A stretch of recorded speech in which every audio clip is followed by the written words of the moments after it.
Muy buenas tardes, buenos días, buenas noches. No sé en qué horario estarán viendo el video, pero las saludo.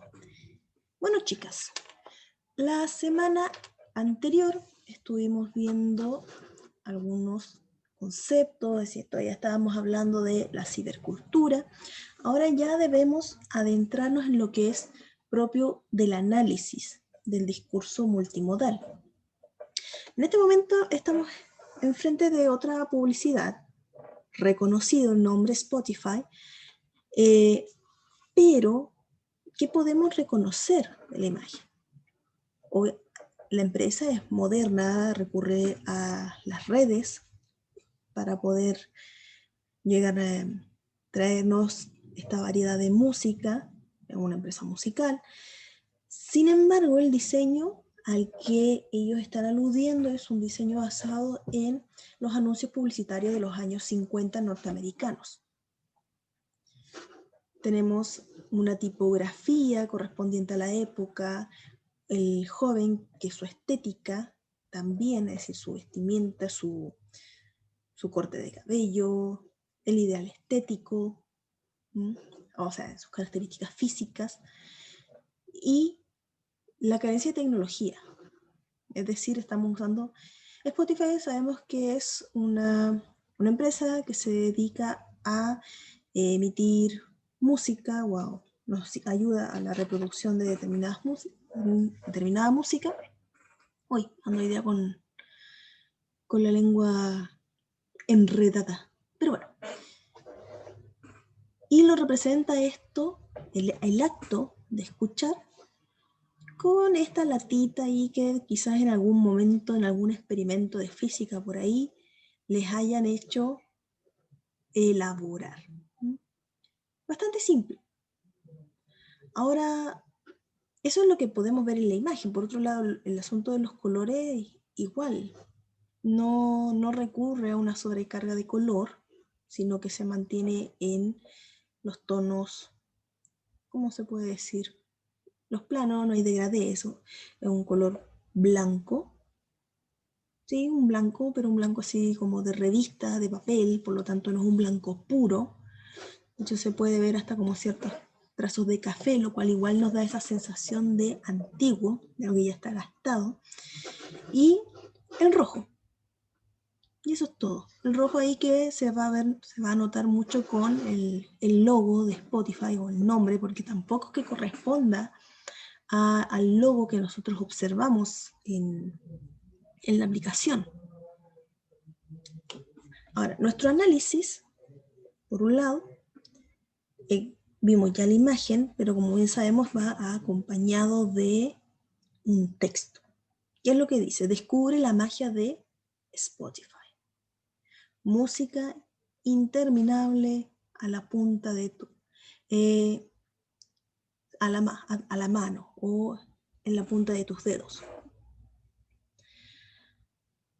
Vamos a tratar de hacer allí alguna relación. Vamos viendo cómo podemos ir analizando esta imagen.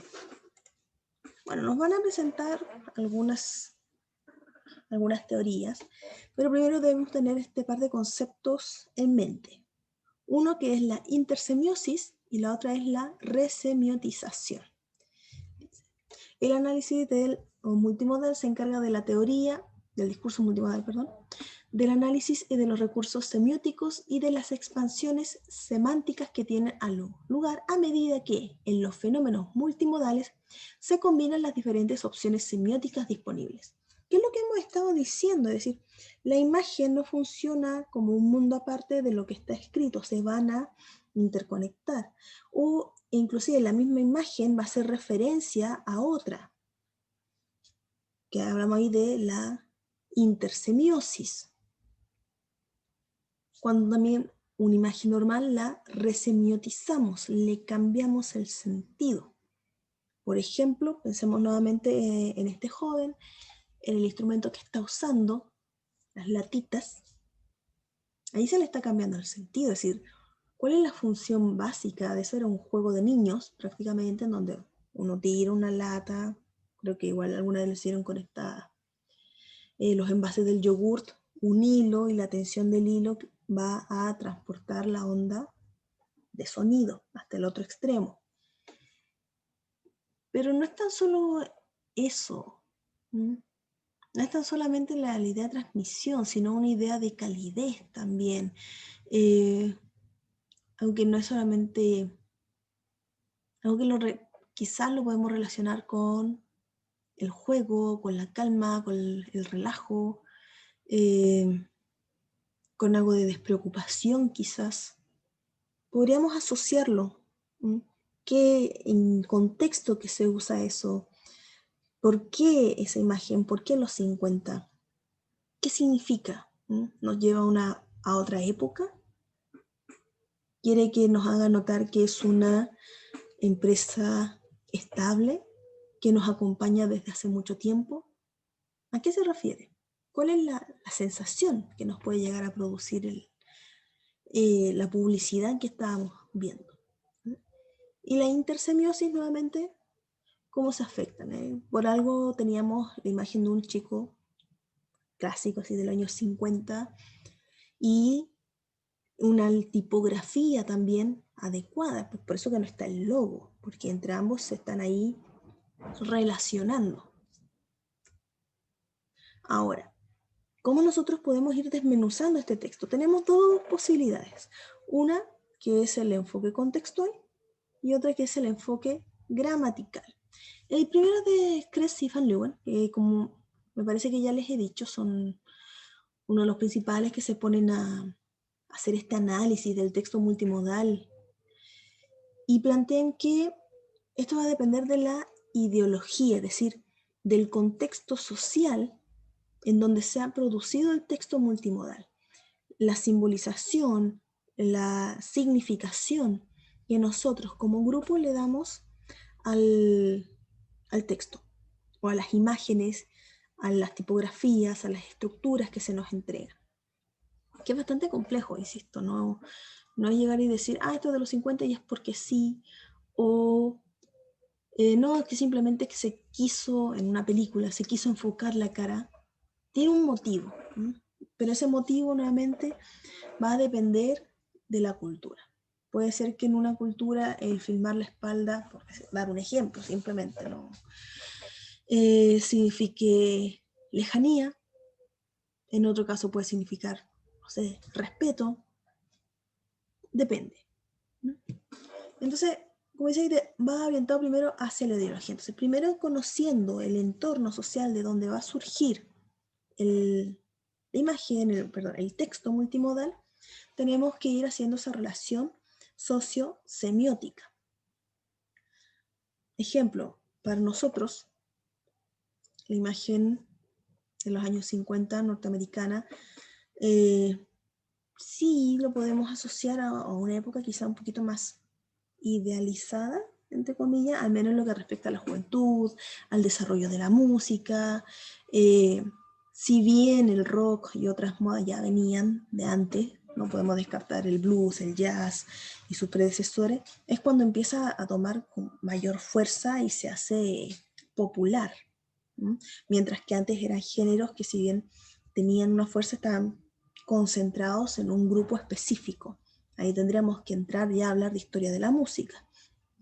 Pero sí podemos asociar rápidamente los años 50 a Elvis Presley, por ejemplo, el rock and roll. Y quizás un mayor desenfreno también de la juventud. Claro, teníamos el desenfreno de las Flappers en los años 20, por dar un ejemplo, pero aún así era un grupo que era mal mirado. Ahora ya no.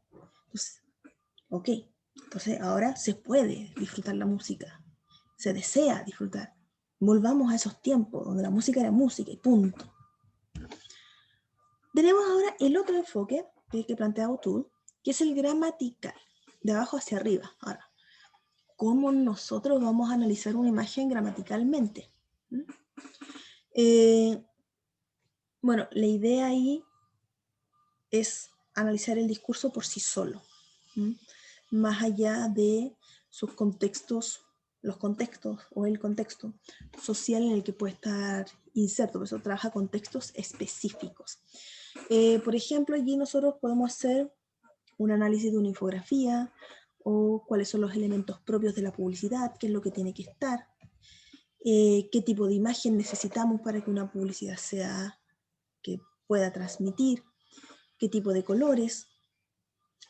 Pero aún así sabemos que no podemos escapar plenamente del elemento social. Por eso de abajo hacia arriba. Vamos a ir como analizando las partes de...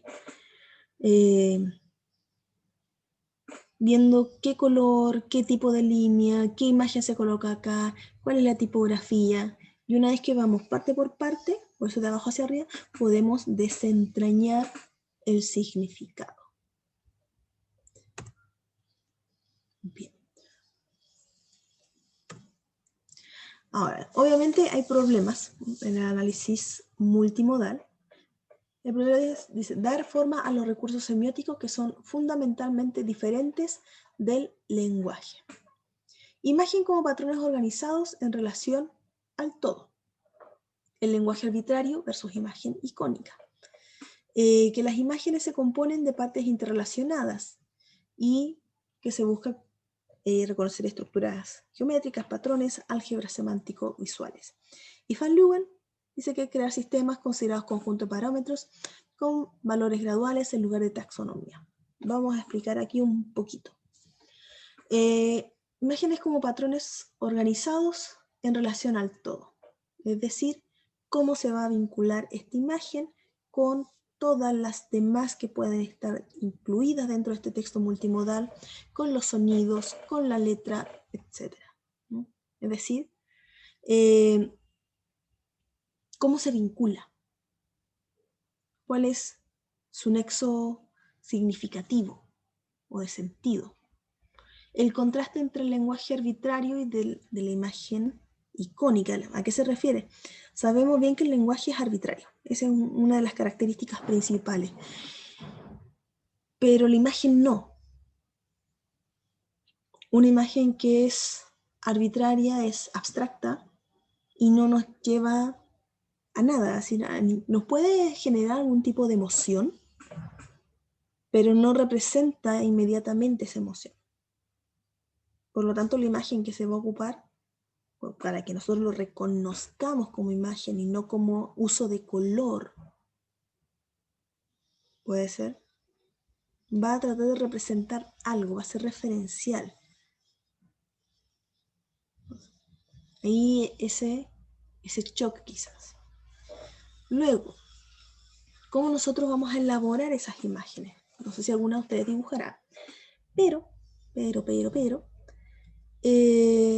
es común que cuando uno está aprendiendo a dibujar, por ejemplo, el cuerpo humano, uno empieza a formar figuras geométricas. La nariz un triángulo, por ejemplo, la cabeza el círculo, el ancho, etc.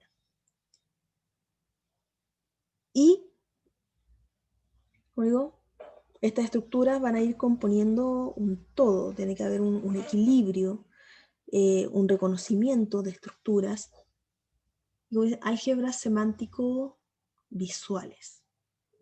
Bueno, esencialmente que todas las partes de la imagen a mí me entreguen un significado determinado. Y Van Leeuwen parece que es complejo establecer una taxonomía. ¿Qué quiere decir eso?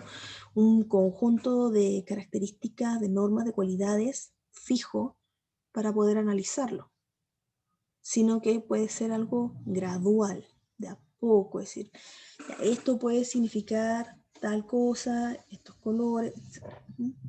Eso es lo que cuesta. ¿Cuáles van a ser nuestros parámetros para poder analizar?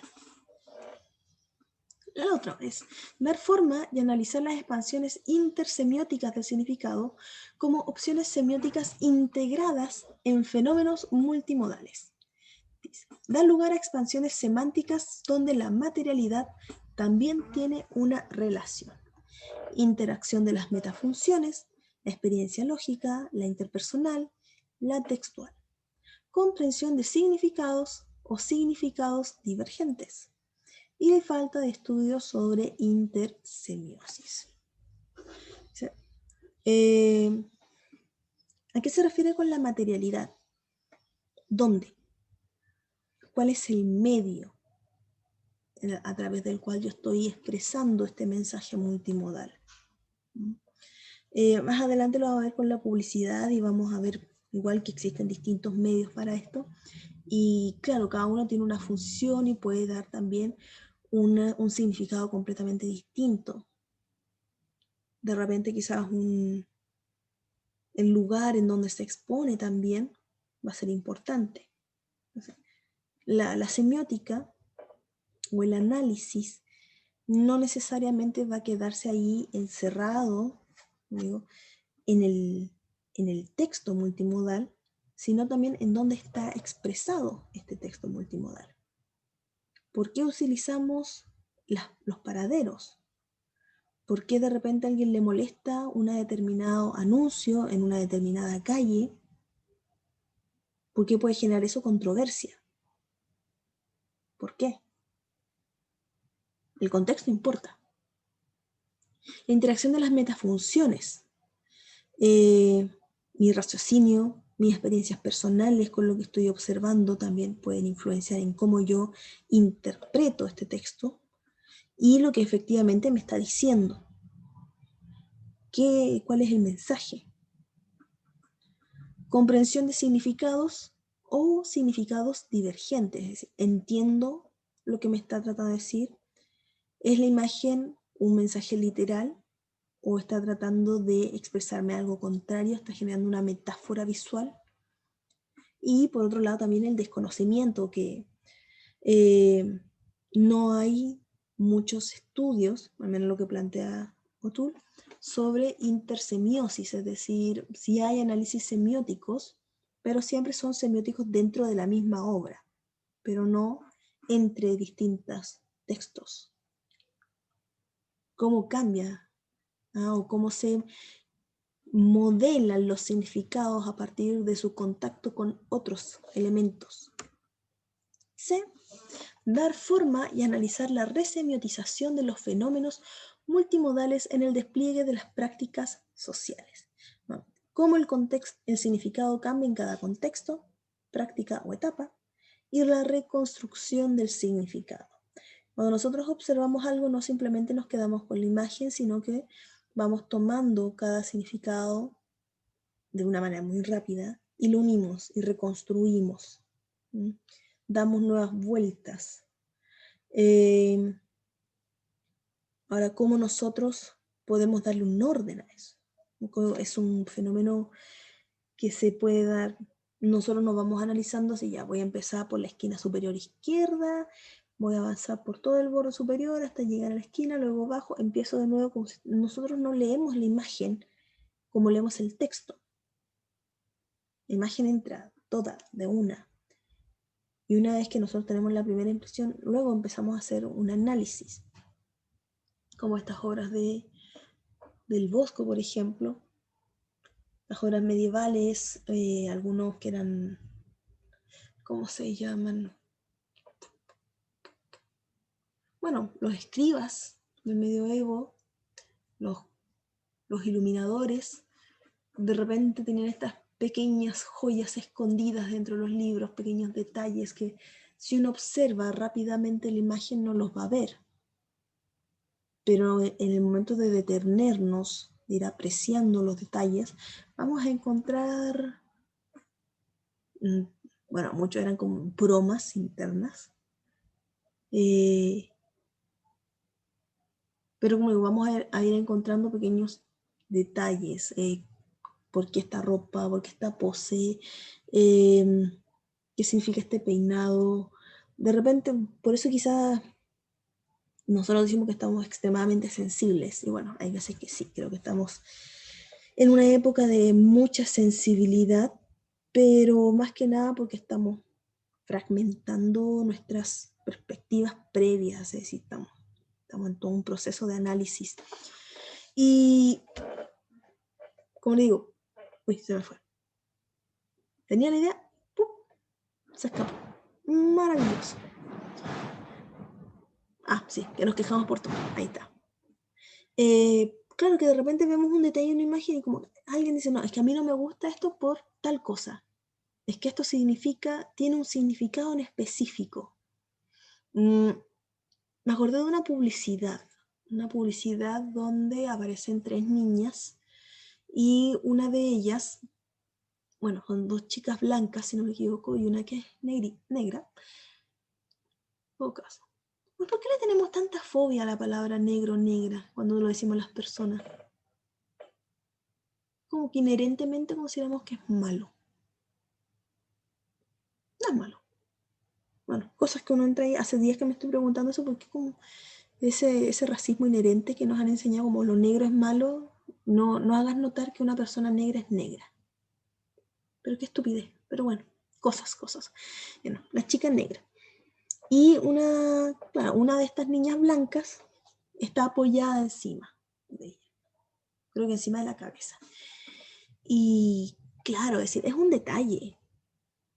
Es un detalle porque la niña, claro, tiene la misma ropa que las demás, está igual, está bien bonita y si bien no tiene una pose particular, pero el hecho ya de que otra muchacha tuviese su brazo apoyado en la cabeza de ella, como si fuese una mesa, despertó la crítica.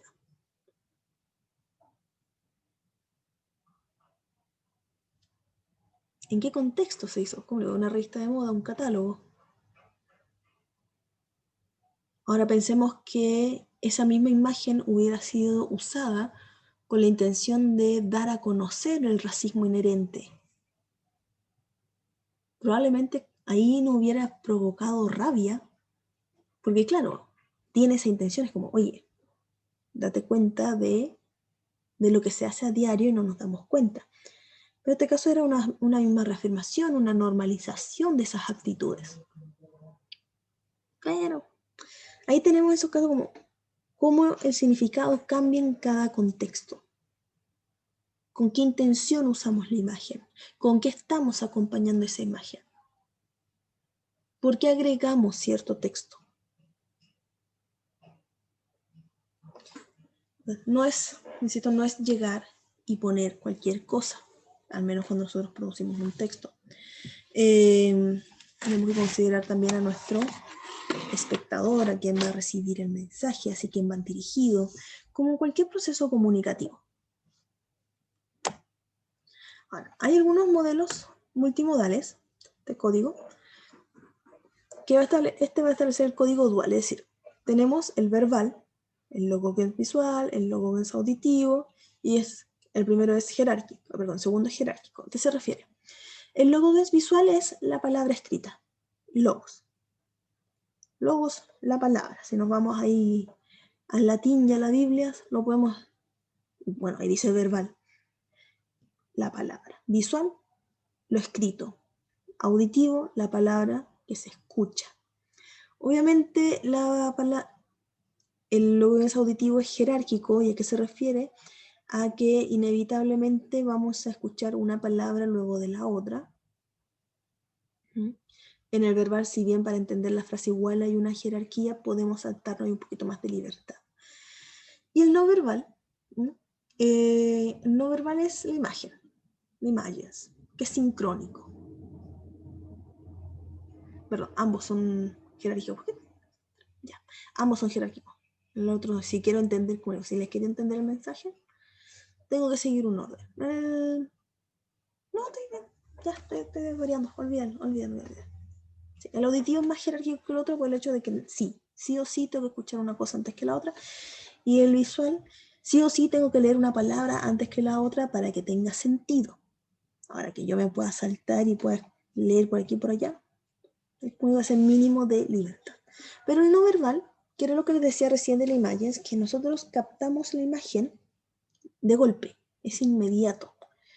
Pues es sincrónico, no vamos desfragmentando lo que estamos viendo.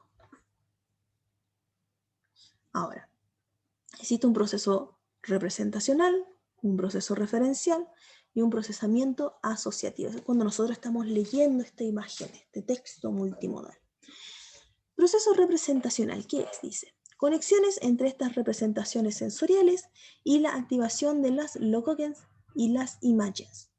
¿Qué quiere decir? Yo veo algo y me hace clic ahí en el cerebro, o lo reconozco. ¿Mm? Reconozco cosas, como si empezáramos a mirar a nuestro alrededor. No sé, cuando van de visita a una casa, van a la pieza de alguien y hacen como este primero reconocimiento y punto. Perfecto. Ahora, la referencial a un vínculo. Ah, ya. ¿Por qué en este mensaje, lo que hablamos al principio, qué tiene que ver eso de dame la mano o ayúdame, lo que veíamos del chimpancé orangután, con la imagen? Hacemos esa relación. Y luego los asociamos, como que pillamos allá. Tiene la relación del cuidado del medio ambiente. Y el procesamiento asociativo es la actividad que se produce entre las unidades de un mismo subsistema, es decir, entre imágenes, entre palabras. Bien. Ah, ya, este texto se los voy a dejar de una mirada a los modelos multimodales de comprensión y aprendizaje a partir del texto de Jadranka Gladich Miralles y Violeta Cautín Epifani, y el texto de El enfoque multimodal del proceso de alfabetización de Javier González García. Léanlos porque esto va a ir en la cátedra, bueno, todo, por si acaso.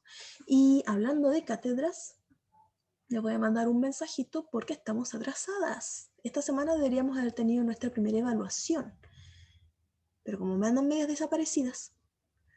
A ver, teníamos el 19... Ah, no, todavía no. El 19, la semana del 19, es decir, a la vuelta del receso, vamos a tener nuestra primera evaluación. Se las voy a subir, se las voy a avisar. Lean esos textos, idealmente a la vuelta del receso. Me van a hacer las consultas pertinentes y vamos a tener la prueba. ¿Ya, chicas? No sé para qué les pregunto si no están, pero la costumbre. Bien, sigamos. Ahora, el texto lo vamos a tomar como un objeto de interpretación, un objeto de percepción, una señal que tiene que ser procesada y como un artefacto a ser producido. ¿Qué quiere decir esto? Lo que hemos estado haciendo, es decir, no es una imagen porque sí, interpretamos esa imagen. ¿Qué nos quieren decir con esto? ¿Ah? No es inocente, pero para poder interpretarlo, tengo que percibirlo. ¿Qué percibo? Con la vista, con el tacto, con los oídos. Es una señal, es decir, una vez que a mí me llega esa señal a través de mis sentidos, la debo procesar.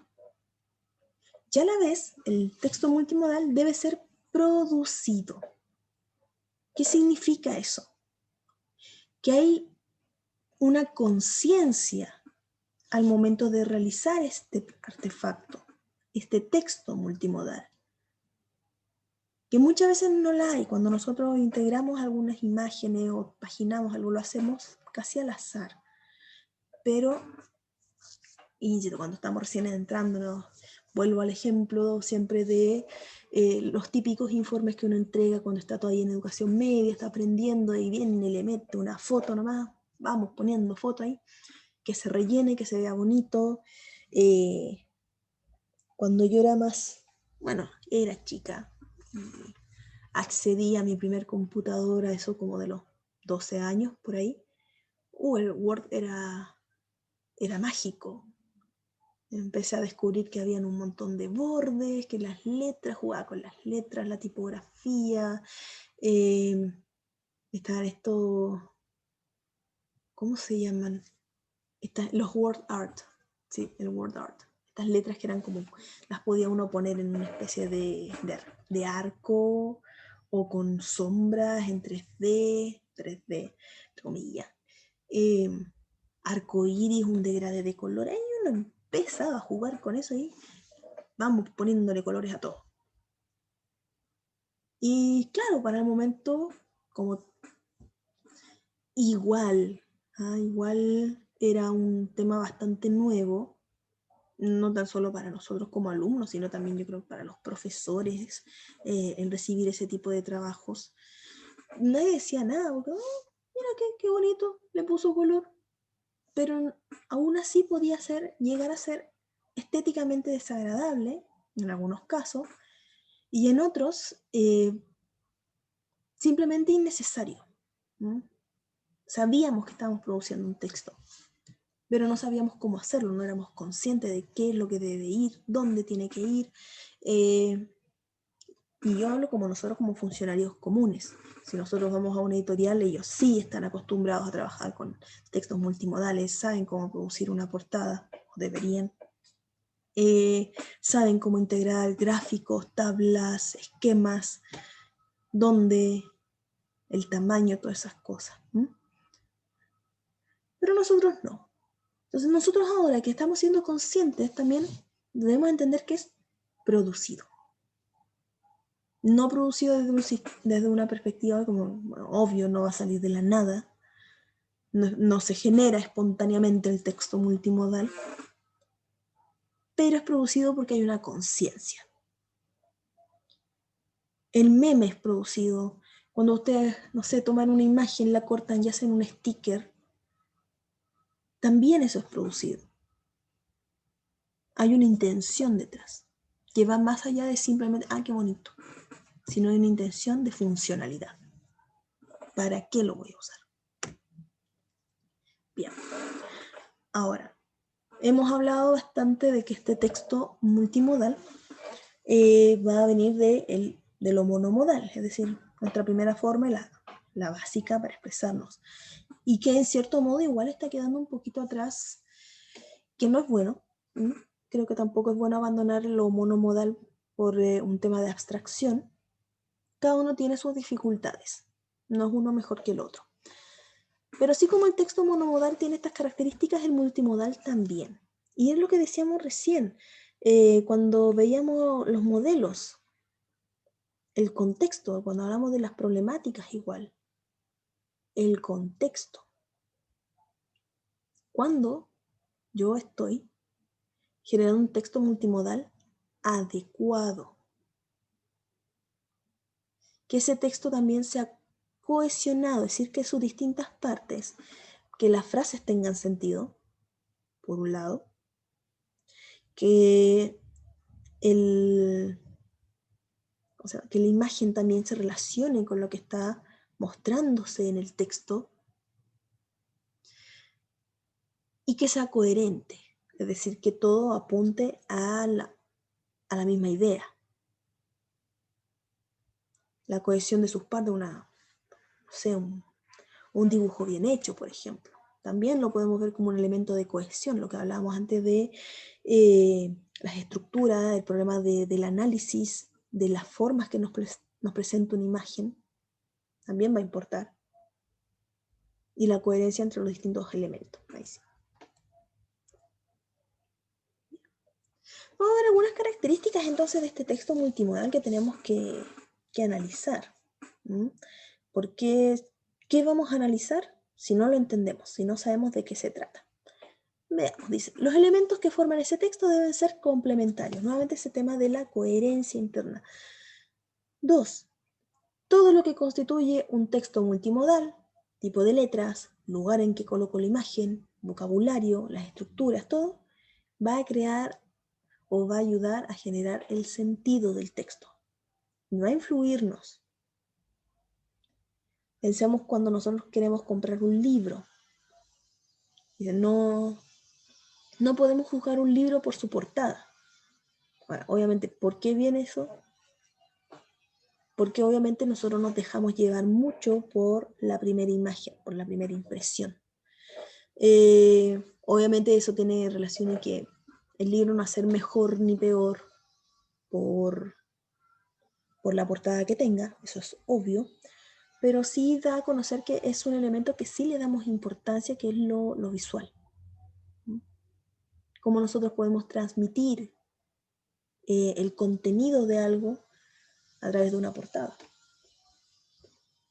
Y sí, también sé que tiene una relación con las personas, ¿no? Es una metáfora, una analogía. pero una analogía que sirve para esto de la imagen, de dejarnos llevar por las apariencias. Bien. Y 3, los elementos verbales y no verbales no se pueden concebir como dos unidades independientes unidas, sino que han de comprenderse y leerse como un todo dentro del texto que configuran. Es lo que hemos estado diciendo ya hace rato. Que no podemos simplemente venir y leer el texto por un lado, ver la imagen, como, ah, ya, qué bonito. No, es un todo. Y bueno, por eso todo también que viene esta problemática de la jerarquización al momento de hacer el análisis. ¿Cómo yo lo explico? ¿Cómo yo separo estos elementos que están ahí, que nos dicen que están unidos como uña y mugre, ambos? Bien. Entonces, esas serían hasta el momento las características. Vamos a continuar entonces con, con las características del texto. Ah, no, perdón, ya lo habíamos visto, sino con los componentes. Ahí está, componentes del texto multimodal. Casi no lo había agrandado. Uy, se me secó la garganta. Voy a parar un ratito porque necesito agua. Ahora sí. Lo que habíamos hablado antes de un poco de la intersemiosis se va a relacionar también con este tema de la intertextualidad. Nosotros ya sabemos qué es intertextualidad, o al menos quizá han visto algunas nociones, que son las relaciones. Las relaciones que, bueno, cuando un texto se relaciona con otro, una cita es una intertextualidad, es decir, no es un mundo en sí solo, una parodia, quizás una reescritura, me acuerdo de Jane Austen y los zombies, por ejemplo. Por ahí tengo un libro que me regalaron que no recuerdo cuál es el héroe, o sea, una figura histórica de Chile con Cthulhu, no recuerdo ahora el nombre, pero ahí tenemos intertextualidad. Y en las imágenes también se va a dar. Dice, el intertexto es el texto resultante tras la dinámica que se ejecuta entre un texto y otro, mediante la utilización o cita de uno de ellos, para producir al otro. Es decir, vamos a generar algo nuevo. No es solamente copiarlo, es transformarlo. Por consiguiente, es importante mencionar que todo texto evidencia una intertextualidad y esto va a llevar a una multiplicidad de interpretaciones. Nuevamente, contexto, grupo, de dónde sale esta intertextualidad o esta nueva resemiotización, en este caso, que se da a través de la intersemiotización. Ahí tenemos un ejemplo. Estos colores, este choque, lo podemos reconocer fácilmente de Andy Warhol. Su conocida pintura de Marilyn Monroe, en donde se hace esta contraposición de colores que son opuestos, si no me equivoco, en la paleta, y se hace lo mismo con estos elementos. Nunca te escondas, nunca te escondas. Una explosión ahí de color, obviamente se le está haciendo es una publicidad de Ray-Ban con un enfoque en lo colorido de los marcos. Entonces esto, Ray-Ban, que quizás los asociamos más a una marca de estilo aviador, lanza esta nueva línea más colorida, así que para hacer notar esta explosión de color, que va a utilizar la cromática, utilizar las pinturas de Andy Warhol, bueno, específicamente esta de Marilyn Monroe. Y por otro lado, también vamos a tener aquí una relación de explosión de color. Ahí tenemos la lata de pintura con una dinamita, un cañón con flores, creo que son flores, un taladro que está amarrado a un montón de lápices. Entonces, ahí también está haciendo esta contraposición de fuerza y alegría, es decir, algo que puede ser violento, se le da un nuevo significado. Aquí obviamente es una metáfora visual. explosión de color. Entonces yo creo que ahí perfectamente podemos ir captando esa creatividad y esa relación entre un texto multimodal conocido o una imagen conocida que se utiliza aquí en publicidad, que además no solamente va a ir acompañado de los lentes, sino que probablemente no hubiésemos podido comprender el significado si no estuviese la marca. Porque dice Ray-Ban, y la marca Ray-Ban es conocidísima. Yo creo que muy pocas personas que están fuera o que, bueno, que participan dentro de esta cultura consumista no lo conocen. Y esto hay que agregarle el never hide, nunca te escondas o nunca se esconde. Es decir, eso de llamar la atención. Y claro, este, ¿cómo se puede decir? No un Pantone. Esta paleta. Esta paleta es obviamente llamativa y es imposible, yo diría, que pase desapercibida, es imposible esconderla. Entonces también ahí se relaciona con el significado. Acá tenemos otro, Mona Lisa. ¿Cuál es el cambio? Lo podemos identificar así de inmediato, el pelo. Tiene el pelo ahí ahora con ondas grandes. Ya no es lisa. ¿Y por qué se hace este cambio? Porque tiene una relación nuevamente con esta otra imagen. Estamos resimetrizando con Pantene. Intersemiosis. ¿Cómo esto afecta? No sé si se ve, pero a ver. Cómo esto afecta esto. O cómo a nosotros nos permite generar un nuevo significado. Y dice, Pantene, Time Renewal, restaura el pelo dañado por el tiempo.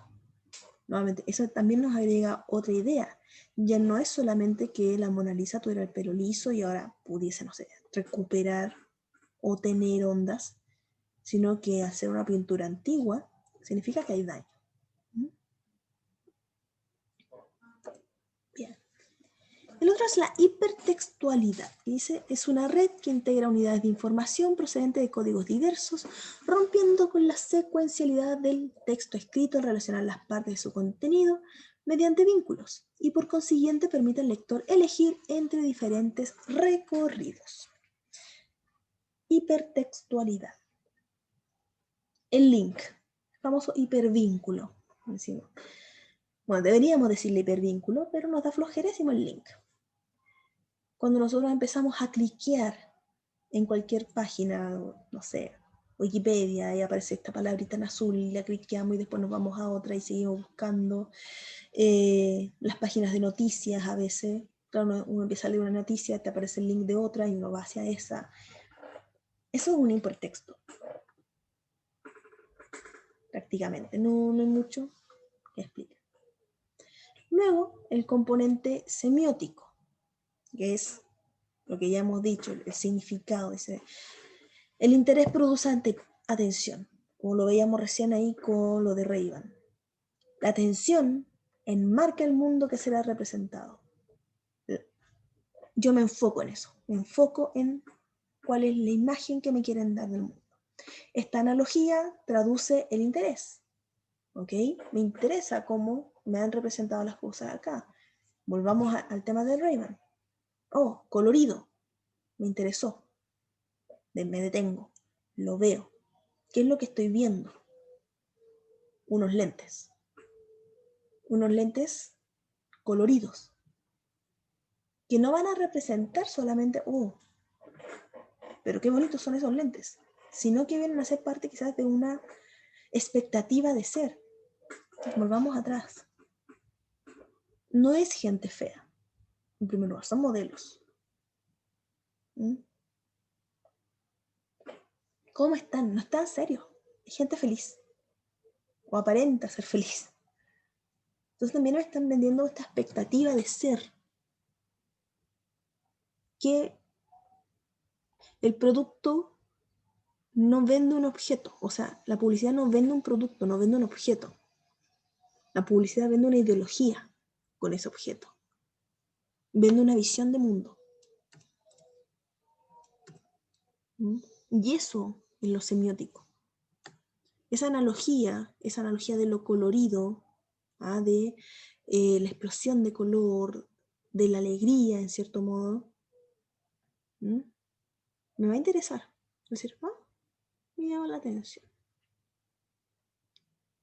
Y selecciona lo que se representará como el significado en un medio apto para representarlo, el significante.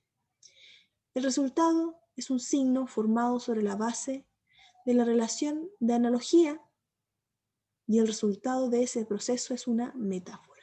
Es lo que les decía recién, esta metáfora visual.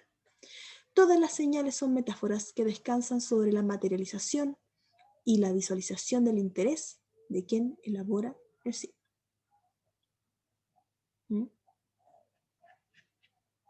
Metáforas, analogías. Eso es nuestro componente semiótico, el cambio de significados.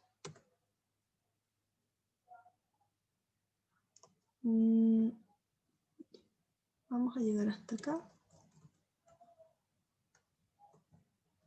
Porque ya luego pasamos a lo que son, bueno, lo que es la estructura. La estructura semiótica. Voy a achicar ahí un poquito que no se ve. Esta es la estructura semiótica. Lo voy a achicar porque de verdad que no se ve nada. Y no me sirve que no se vea, pues. Aquí está entonces. Dice, función del texto. Y en relación, bueno, con este elemento final, el componente semiótico, ¿sí? Vámonos al tiro, mejor, que es el valor de la información, la prominencia y el enmarcamiento. El valor semiótico que adquiere según su ubicación espacial o temporal, o posición del centro a los márgenes, es decir, ¿qué quiero? En otras palabras, ¿qué es lo que yo quiero que mi lector multimodal capte primero? ¿A qué debe darle importancia? Por ejemplo, en un afiche que es estático, obviamente le voy a dar un lugar específico a la información que me interesa más.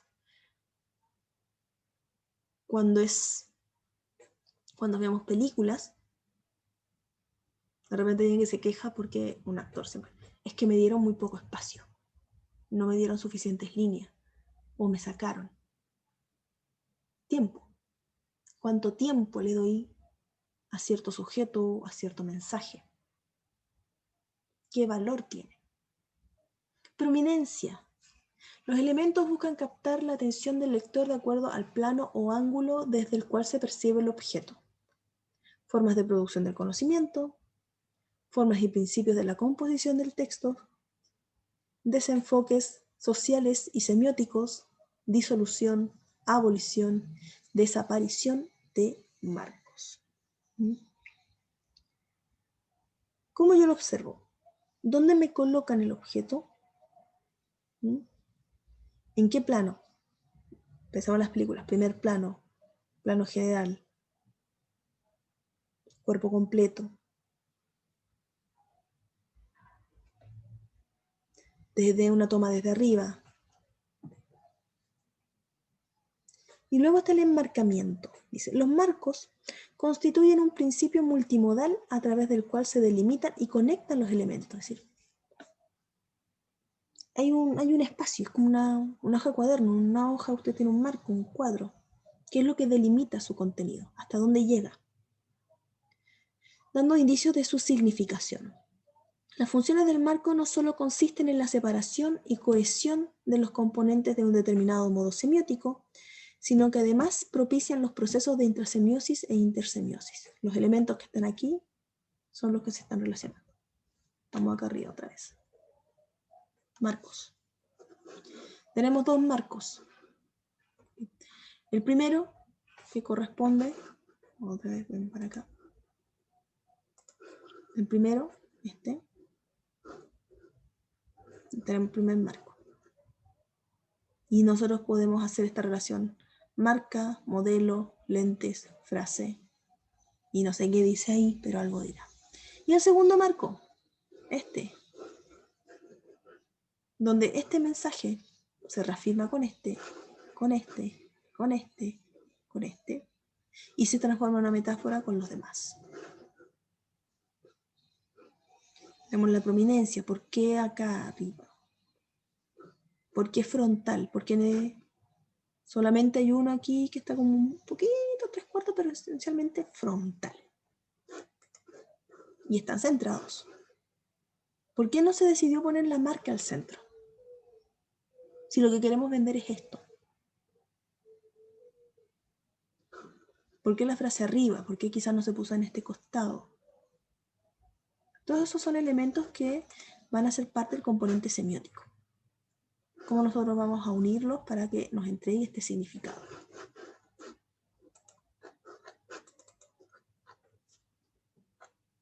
Bien. Bueno, los desenfoques nuevamente, una imagen borrosa, por ejemplo, o que se salga una imagen de un marco, y que simplemente no haya, que ahí algo se rompiera dentro de esa delimitación. Estos son algunos ejemplos de análisis que vamos a realizar en la próxima clase, teniendo en cuenta estos componentes, lo semiótico, lo hipertextual, y la intertextualidad. Ok. El análisis de textos, también nos falta ver todavía el componente visual, por si acaso, que habla de las imágenes constituyentes del aprendizaje, funcionan como elementos constituyentes, y funcionan como transmisoras de conocimiento que no solo representan la realidad, sino que conceptos más abstractos. Insisto, en lo que le decía con Rayon, no es que se nos venda una imagen, no es que se nos venda solamente el objeto, sino toda una ideología que hay detrás de eso. A eso se refiere con que sean más abstractos. El discurso de los textos multimodales enfatiza modos de representación que no son textos escritos. Esto contribuye a la experiencia que nosotros como lectores tenemos del texto, porque hay una combinación entre lo verbal y lo visual. También ya se ha establecido, he recalcado bastante la importancia del texto, de la imagen, perdón, del elemento icónico al momento de construir los significados. Así que eso lo sabemos. Bien, entonces, al regreso, vamos a analizar estos textos que están aquí, ahí, y ese, que es horrible. Y tendríamos nuestra evaluación al retorno. Voy a subir las fechas, para que no me digan que están sorprendidas. Y que tengan un muy, muy buen descanso, chicas. Nos estamos viendo.